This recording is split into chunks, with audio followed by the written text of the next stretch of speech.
Le plus simple, c'était de faire l'exposition qui écrase toutes les autres expositions. Comme ça, on commence fort, forcément. Ça se passe où? Alors, ça se passe au pavillon de l'Arsenal, à où, ça? Paris. Ouais. C'est du côté de la Bastille, de notre génie préféré. Et alors, effectivement, vous avez remarqué, en ce moment, il y a une grande tendance, hein, c'est le tout en un. Vous avez le shampoing, vous avez l'après-shampoing, vous avez le démêlant, tout ça ça coûte pour le moins même. cher. Ben voilà, c'est plus pratique, ça vous permet. Alors là, c'est une exposition qui met la barre très très haute, puisque c'est l'exposition des expositions. Ça s'appelle Scénographie d'architecte. Et donc, en fait, sur les 10 dernières années, de 1996 à 2006, eh bien, il a fallu sélectionner, allez, on va dire, entre 65 et 100 expositions absolument remarquables. Qui ont déjà eu lieu, donc. Qui ont déjà eu lieu, qui ont été généralement des expositions temporaires, à l'intérieur de très, très grands musées.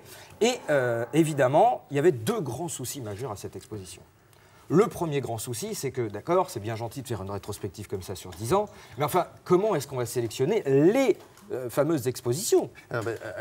Attendez, elles ont disparu, ces expositions. Déjà, qu'est-ce qu'on va montrer? Alors, qu'est-ce qu'on va on les montrer? reconstitue, alors. On les reconstitue à l'aide de documents. Or, généralement, ces expositions ne sont absolument pas documentées. C'est-à-dire qu'on se dit, bon, bah voilà, on les fait sur le moment, ça fait venir du monde, mais on oublie parfois de prendre des petites photos, des films, des choses. Donc, déjà, on fait parvenir le tableau de l'époque qui est reparti dans son musée là-bas. exactement. Donc, première difficulté, comment les montrer, ces expositions qui n'ont plus lieu? Et surtout, la plus grosse des difficultés, à qui, à quel architecte, parmi tous ceux qui ont été les favoris, on va confier la scénographie des scénographies?